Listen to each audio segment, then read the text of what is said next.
So welcome back guys, and this is our next problem number 519b, and the problem link is /problem/519/b. So the problem name is A and B compilation errors, and so let's just read the problem. A and B are preparing themselves for a programming contest, and B loves to debug his code. But before he runs the solution and starts debugging, he has to first compile the code. Initially, the compiler displayed n compilation errors. Each of them is represented as a positive integer. So A and B are like preparing up for the programming contest, and they love to debug his code. So like at first, when he submits the code for the compilation, he get n errors which are represented by a positive integer. So after some effort, we managed to fix some mistake and then another one mistake. So B is like mm, trying hard to get these error resolved, and he fixed some mistakes and then another one mistake. However, despite the fact that B is sure that he corrected the two errors, he cannot understand exactly what compilation error disappeared. The compiler of the language which B uses shows errors in the new order every time. So like when B after removing the error does not remembers what compilation error disappeared, and every time when he compiles the code he gets the error in a new order. So B is sure that unlike many other programming languages, compilation error of his programming language does not depend on each other. So the compilation error are also not dependent on each other. That means if he like fixes one set of code, then it does not represent or does not fix any other set of code. Okay, so can you help me find out exactly what two errors are corrected? So it's just a basic problem where we have to just go with the math solutions, and the first line of the input contains integer n, where the initial number of compilation errors are represented, and the second line n space integers contains the error displayed for the first time. So this is the number of compilation errors.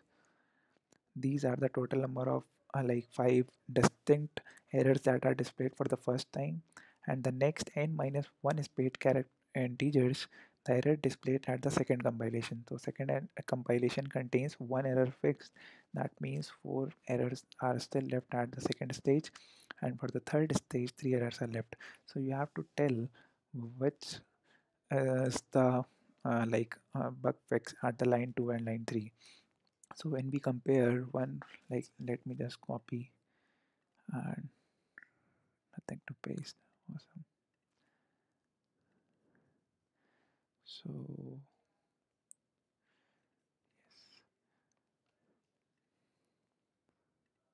so we can see very easily that oh shut.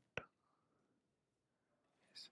So we can see very easily that in the first line there are 5 number of uh, distinct errors, and in the next line when we compare the next line, we can tell exactly what error has been fixed. So for the next line 123 is cut, 7 is cut, 5 is cut, and 1 is cut.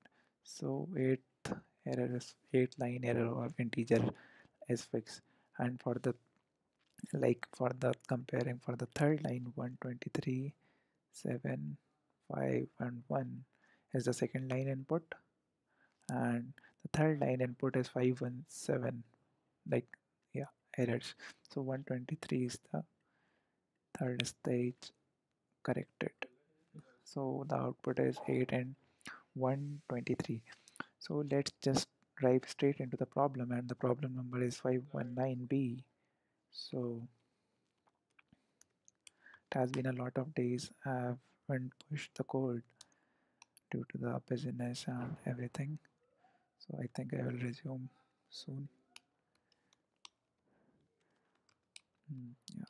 So there are many ways to implement that this problem. Like you can also use a set, which we have earlier used in many of the problems, and just try to remove the elements which are reoccurring.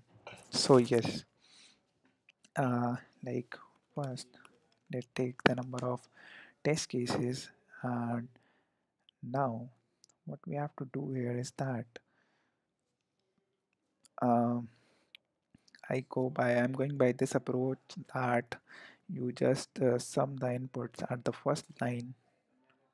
Like, just a second, let me just explain it. So what algorithm I am following here is that just calculate the sum of all the errors at first line input. Second, now subtract the sum of all the errors at second line input from the sum of all the inputs at the first line. So I think that will give you the difference of which integer has been corrected.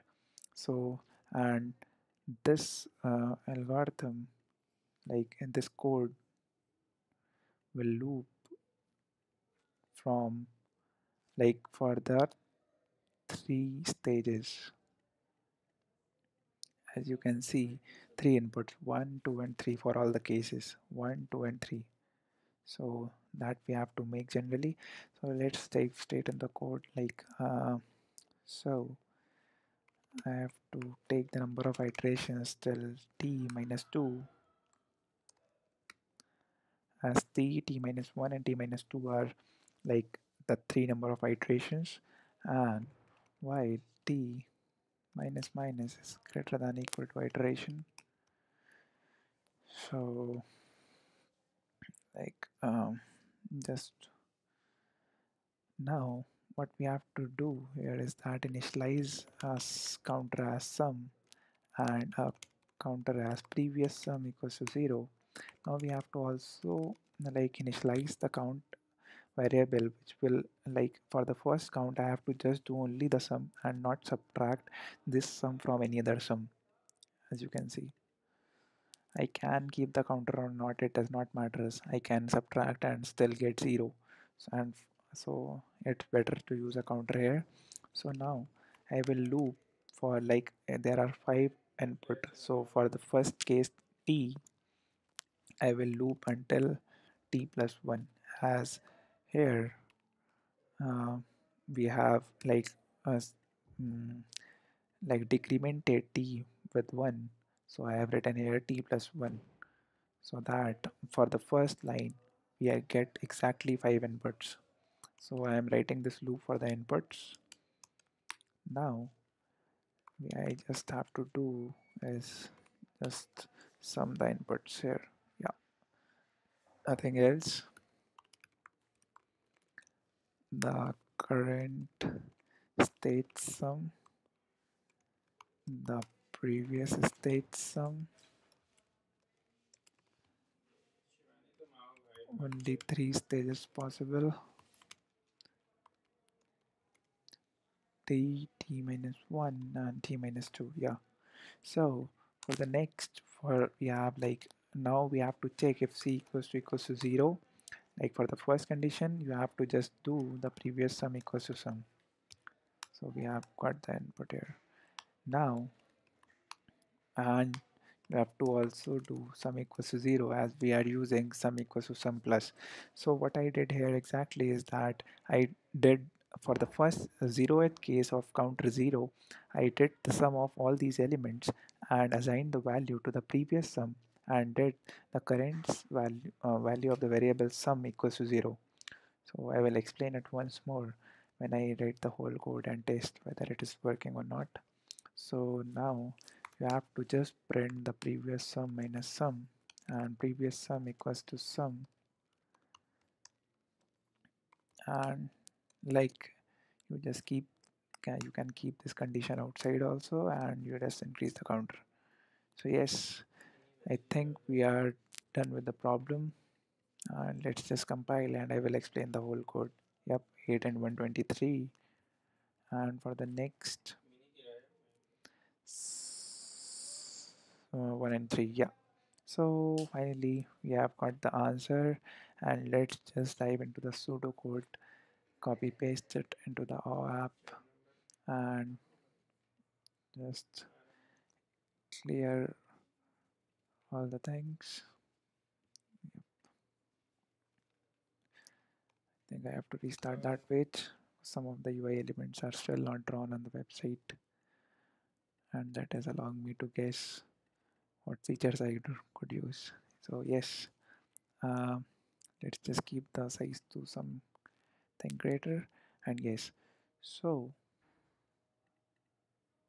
okay, and let's just copy single case. Okay, so yep. Now let's run the program line by line. So the T is inputted here. Now I have to run my case 5, 4. Like for I have to run my problem test case till at up to 3 stages. So T, 5, 4 and 3. What I did here is that I have to also take uh, the 5 inputs here, 4 inputs here and 3 inputs here. So I just did it by only one variable known as T, and so this loop is like iteration, and I have used iteration because the value is changing dynamically and you cannot replace iteration equals to t minus 2 as t is getting minus minus every time, and t minus 2 is always like less than equal to t, hence this will goes into an endless loop. So please, I have used iteration value variable because of this.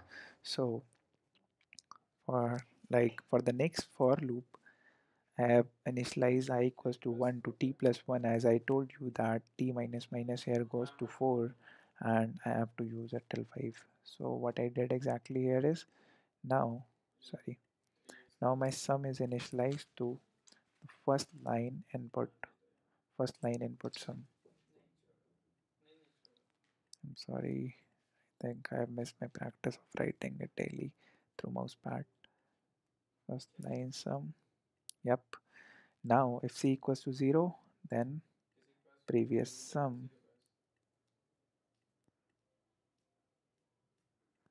equals to sum, and sum equals to 0. Sure. So now C++ and sum equals to 0. Now for the next line, I have did the same and initialize into the sum variable. Now C equals to 1.